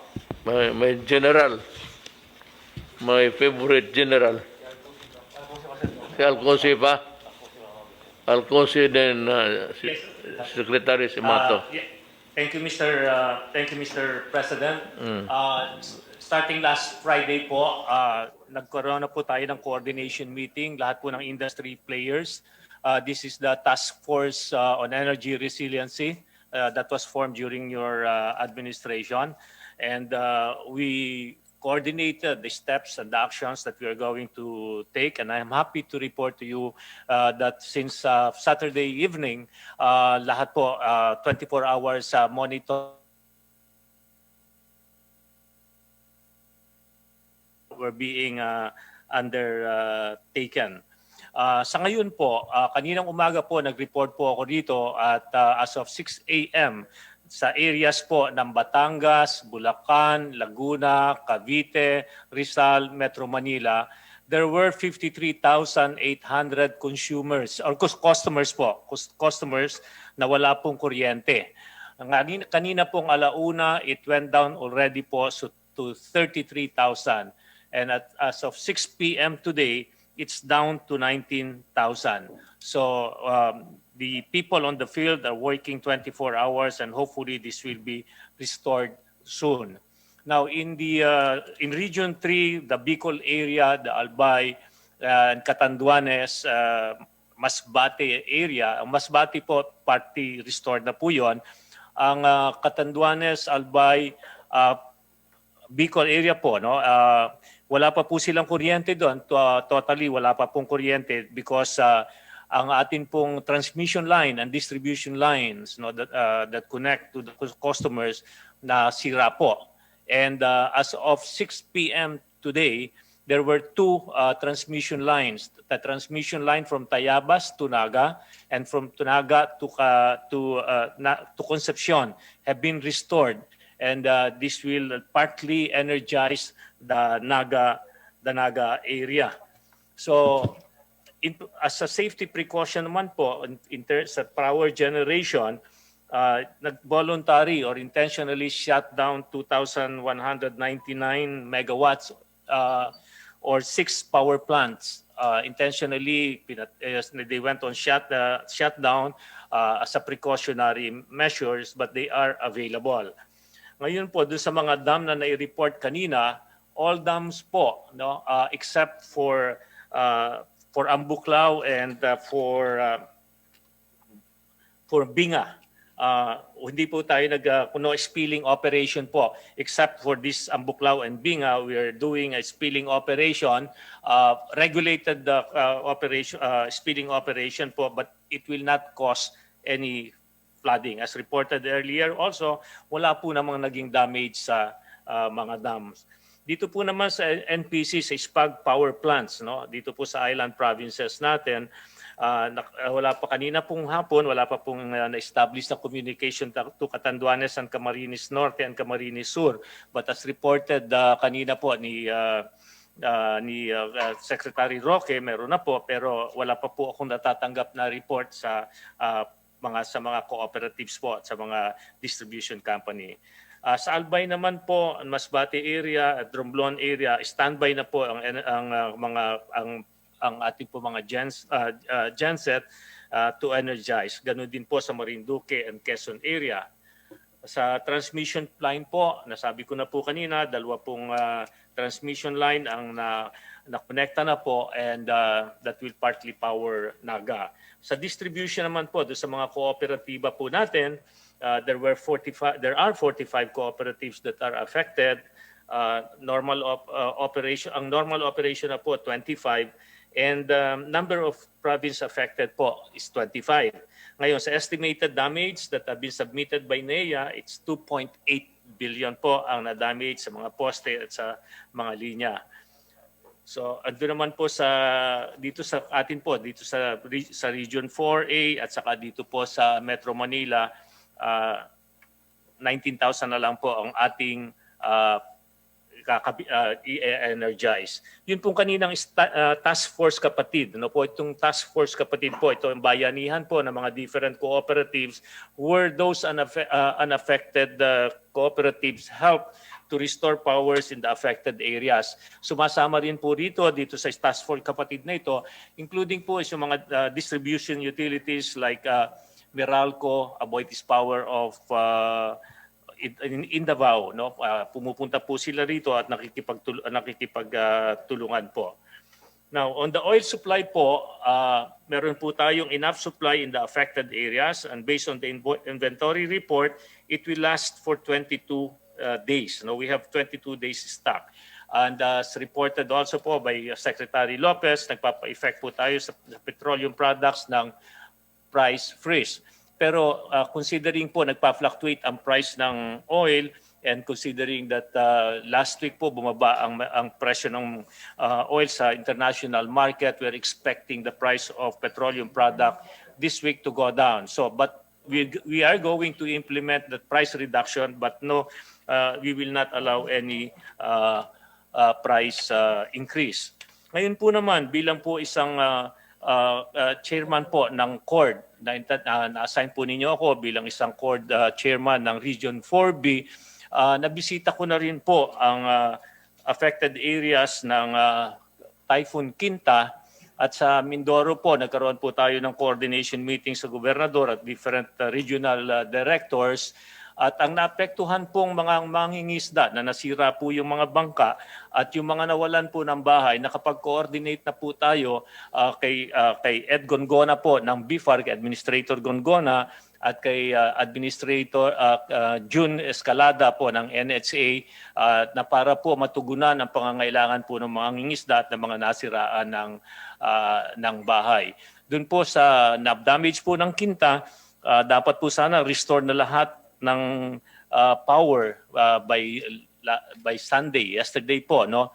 I visited the area last October 27, and we have given them 5 days to restore the power, but unfortunately dinaanan na naman po sila ng bagyong Rolly. Kaya medyo maantala na naman po ang pag-restore ng power doon, but makakasa po kayo sa pagtutulong-tulungan po ng industry players ng energy, marirestore po natin ang power sa lalo madaling panahon. Yun lamang po, mahal na Pangulo, at maraming salamat po. Thank you, Secretary Cose. May I call on Roy Simato? Roy, tutor. Good evening, Mr. President. In compliance to your directive for initial investigation of complaints of some people there in Albay about quarrying, my initial investigation, Mr. President, that during the height of the storm, the typhoon, flood waters down the slope of the volcano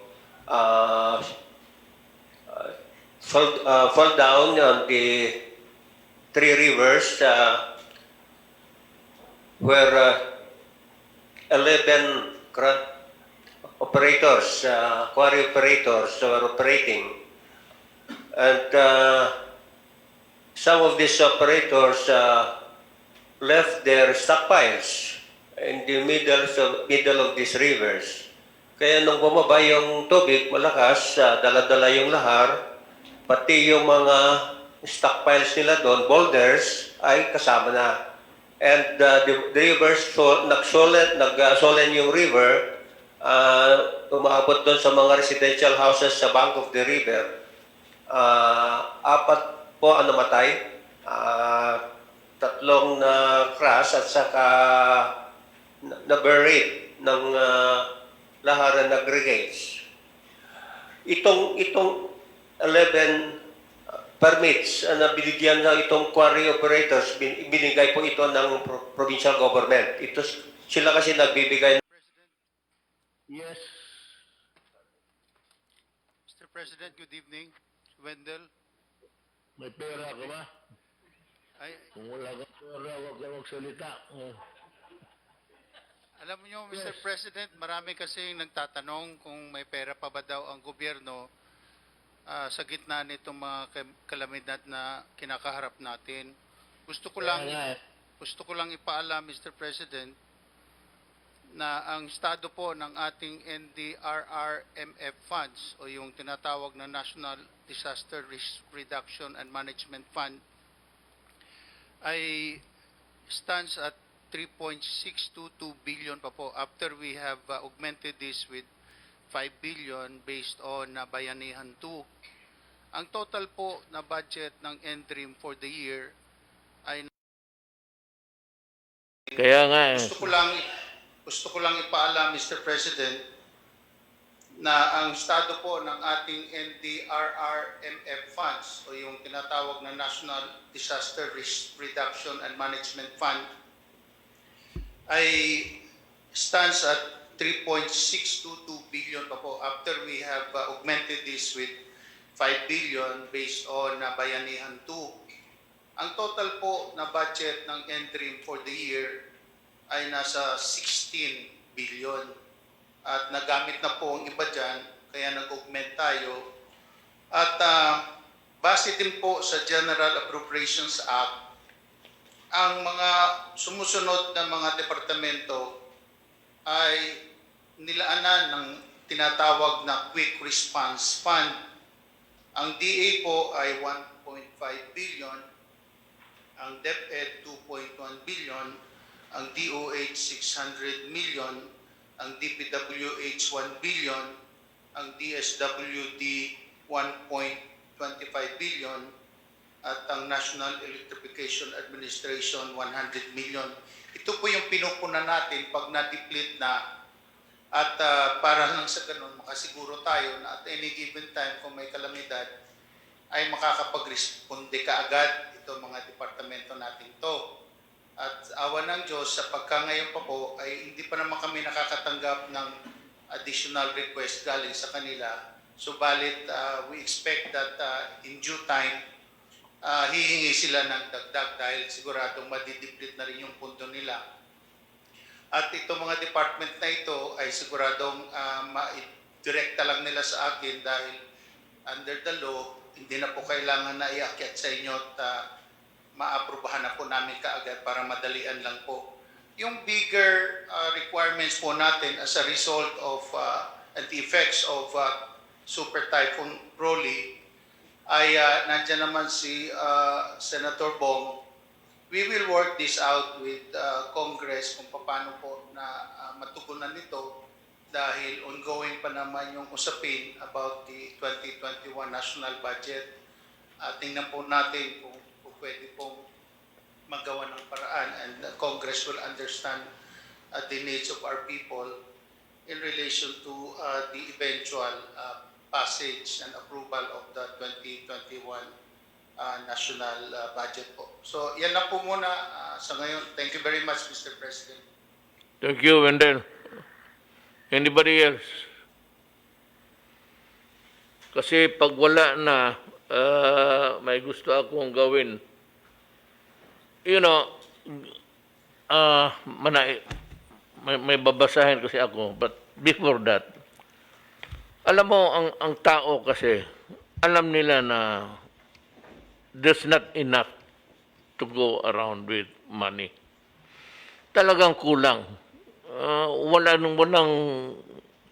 there's no country in this world that has a surplus of money. Talagang meeting both ends meet because the needs of society, the needs for roads, the need for teachers, classroom, lahat. Patong ng patong yan. Every year, it increases and it is exponential ang gasto.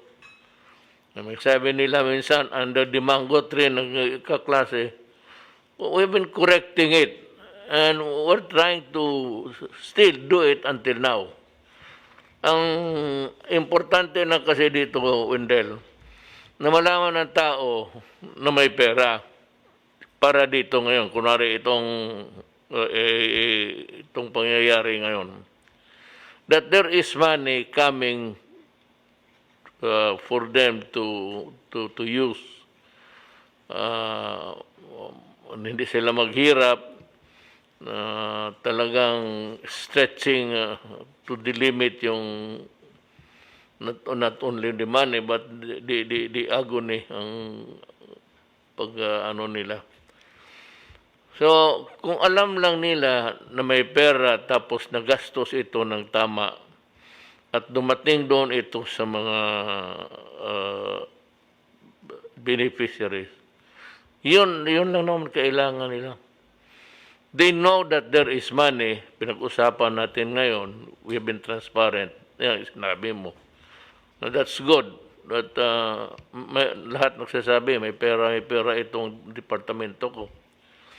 For as long as we spend it for the purpose for which was intended to be appropriated.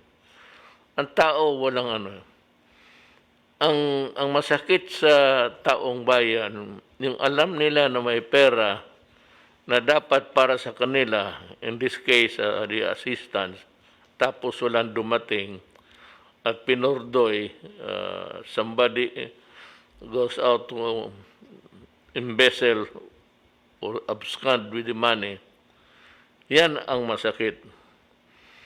Ngayon, may babasahin ako. And later on, may I just also address myself to Secretary Villar. Si Secretary Villar is an honest man. Not only that he is honest, he has money. May pera siya. And I do not question his integrity or loyalty. If not, bakit nandito pa ba siya sa cabinet? Meaning to say that kailangan ko siya. I need his expertise, his talent.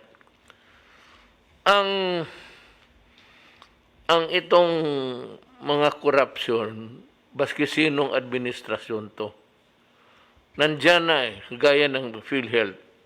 Long before itong mga tao na ito na dumating dyan, nandyan na yan, naka-capsulize na ang corruption.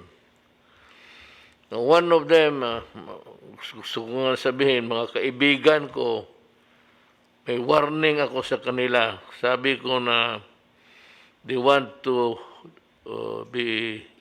join government. Tapos sabihin ko, so what is your expertise, your engineer? So malagay ko dyan. So sinasabi ko, yung sa PhilHealth, ang mga kilala kong nilagay ko dyan, sinabi ko na bantay kayo dyan. Bantay kayo kasi delikado yung lugar na. I've been hearing so many stories about corruption sa PhilHealth. Na ito lumabas na ngayon sa ombudsman. They are suspended for 6 months. They are being investigated. And if there's enough evidence, they will be prosecuted in court. And eventually they will land in jail. And that could be a problem, not only for the family and everybody. But as my sworn duty, itong mga tao na ito, mga kilala ko yung iba, understand that I have a duty to perform, and that is to inform the public, lalo na itong PhilHealth. Ngayon, as of August 19, 2020, that's the dated order, itong mga tao na ito suspended na and wala na sa PhilHealth. Number 1 is Roy B. Ferrer. Second is Celestina Maria Jude de la Serna. Third is Ruben Jan Basa. Fourth is Dennis S. Mas. And Shirley Domingo, Rodolfo del Rosario, Raul Cominic Badilla, Israel Pargas, Angelito Grande, Lawrence Mijares, Laila Tuason, Clementine Bautista, Eugenio Donatos. Another order coming out from the Ombudsman, ganon pa rin. Sanction is in suspension plus they are being investigated. Arnel De Jesus, Renato Limsiaco, Israel Francis Pargas, Gregorio Ruloda, then Imelda Trinidad de Vera Pe, Lolita Tuliao, Gemma Sibukaw, and Lailani Padua.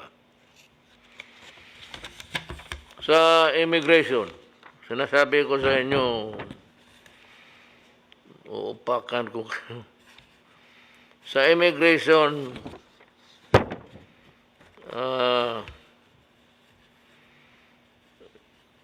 Erwin Ortañez, number 1, Grifton Medina, Glenn Comia,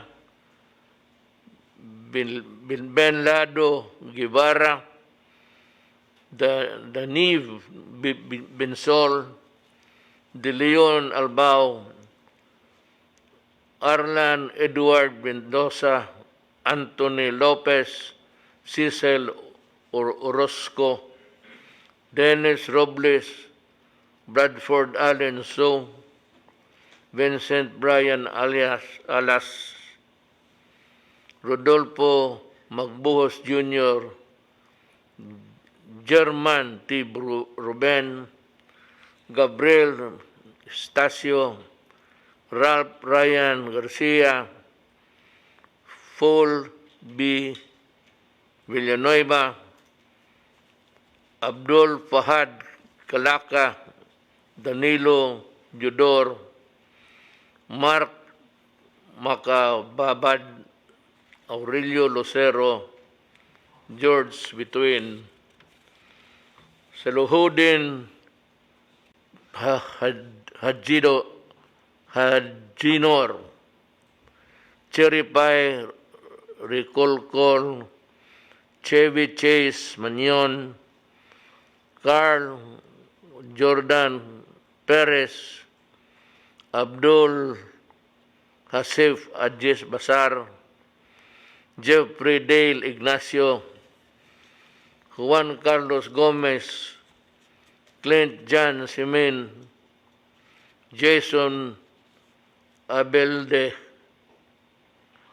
itong Clint Simene pa Simene, Jason Abelde, Aslia Maruhon, John Christian de Villa, Jessica Salazar, Jessica Ann Salazar, Jennifer Timbrasa, Robert Michael Sarmiento, Maria Victoria Hugno, Catherine Mendoza, Lawrence Ali Bontia, Paul Borja, Hamza Pacasum, Manuel Sarmiento, Fidel Mendoza, and Dimple Mayumi Malyari. Ito yung mga tao na initially, the investigation is still going on. So, wala pa tayong na masabi ng complete. And there is one guy, I've been really wondering, matagal na eh. He was working sa customs as a regular employee. But you know what? At the same time, he was working as a board member of DBP. Hindi ko talaga maintindihan ang kagago ng tao. I mean, so brazen ang... Parang pagtingin nila talaga wala ng utak itong nakatingin sa kanila. So, he is out.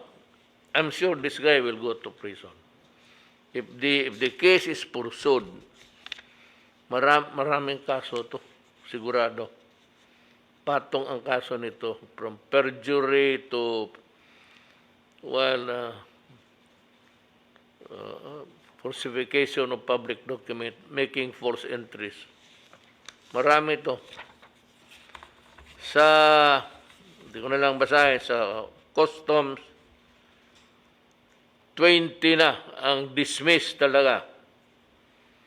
4 ang suspendedo, siguro iniimbestiga pa. 4 reprimanded lang. 135 investigated by the BOC Customs Intelligence and Investigation Service. So, iniimbestiga pa. 45 charged with administrative cases before the BOC and Legal Service. Now, dito sa administrative, I'm not satisfied. There has to be a law being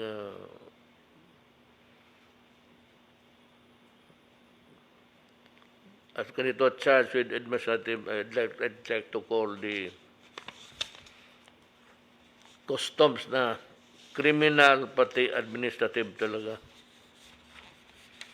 And dito sa ito namang sa PhilHealth na yung it's what I cannot understand.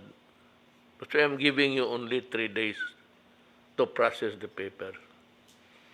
Itong cheque na ito, hinold nila 1 million without any plausible reason why or any reason at all that is sensible. Wala. Ito yung parang trabaho nila, ayaw nilang trabaho. It's either indolence or stupidity. But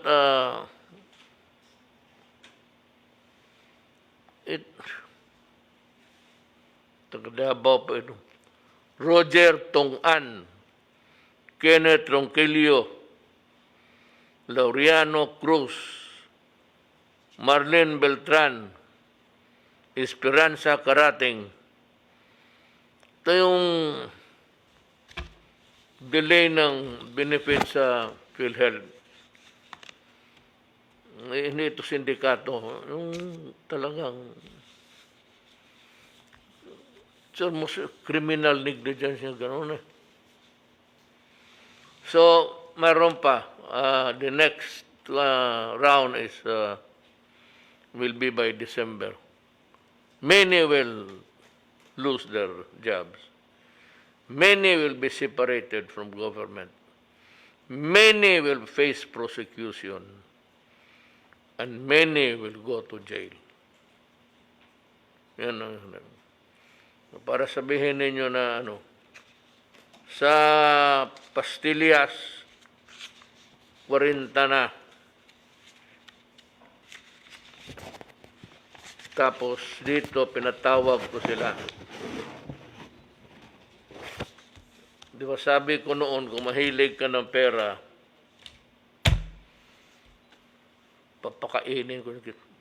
papakain ko talaga sa'yo. Yan ako. Sa kabastos mo. You will eat money in front of me. Yan ang style ko. It is not nice. It is wrong. Could even be a criminal act, but just the same, I'll do it. Sabi ko sa inyo, itong pastillas, marami to. Maabot ito ng mga 70.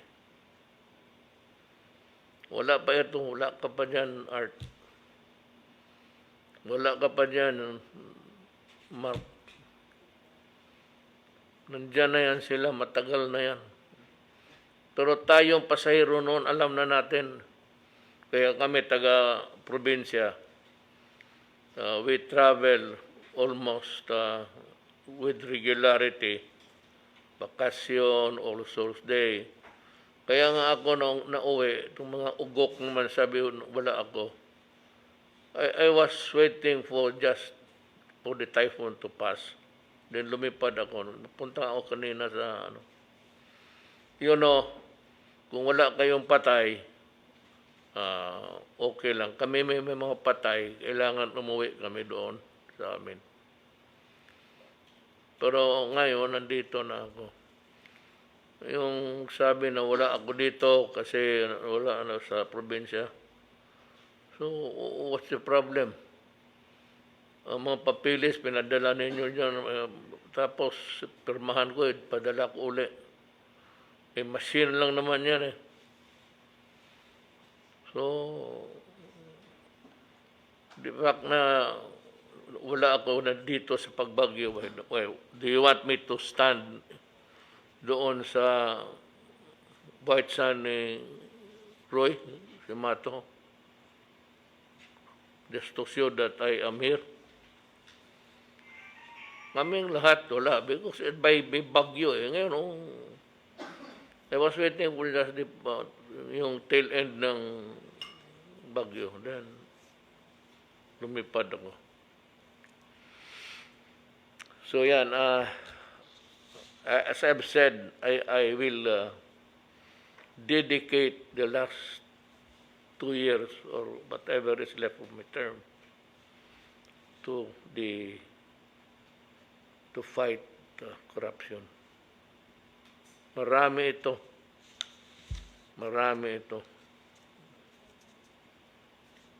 Itong famous is customs.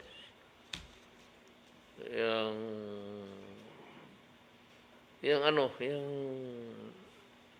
sa immigration. May ang mga dyan, official, they are allowed 10 or 20 na pasok na walang Pero, siyempre, hihingi ng pera yan doon sa... Yan ang racket dyan. Maski yung mga opisyal dyan, well, I am excluding Jagger. Kaya ako nilagay siya dyan ni Sir Kingwell. Marami na siyang napaalis. I said corruption talagang hindi ko matanggap kasi pati kami dito damay lahat. Kaya nga pagdating panahon 2 generations from now, hindi man sabihin ng tao na ulitin ko napaka-corrupt yung kay Ramos, corrupt kay Arroyo, corrupt kay... Wala. Ang sabihin na yung dumaan ng panahon ni Duterte at Binitaon, napaka-corrupt. Dali kami lahat. Ang tao magtingin sa amin, magpunta kami dyan sa kapihan. Cabinet member yan, yun, siguro, mayaman na yan.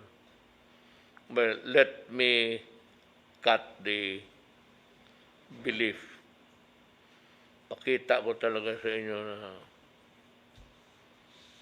kukulong ko yun. Marami to. So, idagdagan ko pa yan.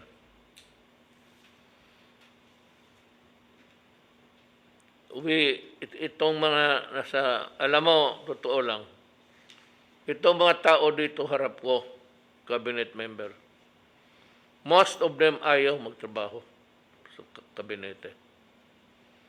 So it was a great, si Defense Secretary, nandoon na ito sa Amerika. Pinapabalik ko, ayaw. I'm okay here. Sabi ko, kaibigan tayo, kailangan mo tulong, bumalik ka. Roy Simato, retired na yan. Pag-landing ko sa Leyte, nandoon, sinalubong niya ako. Ay, Leyte, Atike. Sabi ko sa kanya, bakit ka nandito sa heartland ng Ilonggo, ng Ilocano ka man? Sabi niya, taga dito yung asawa ko. Sabi ko, pero alam ko na, nakita ko na, walang araw. Talaga kasi may tiwala ako. Pero itong mga tao na ito, si Roy, wag na, retire na ako. Enjoy na lang kami. So with Secretary Espero, sabi na, tatakbo ka pa ba? Tatakbo ka, kakampanya na naman kami.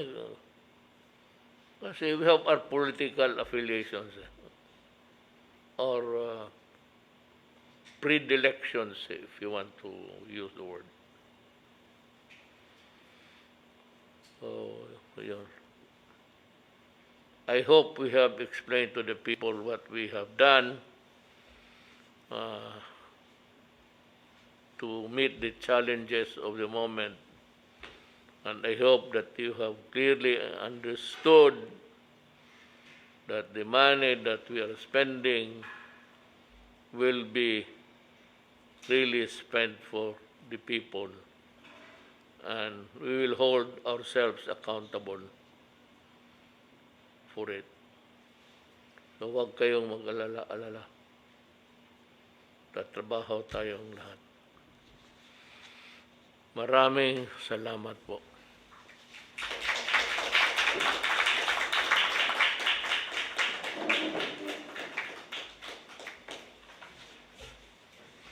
Ito si Roy, Dr. Roy.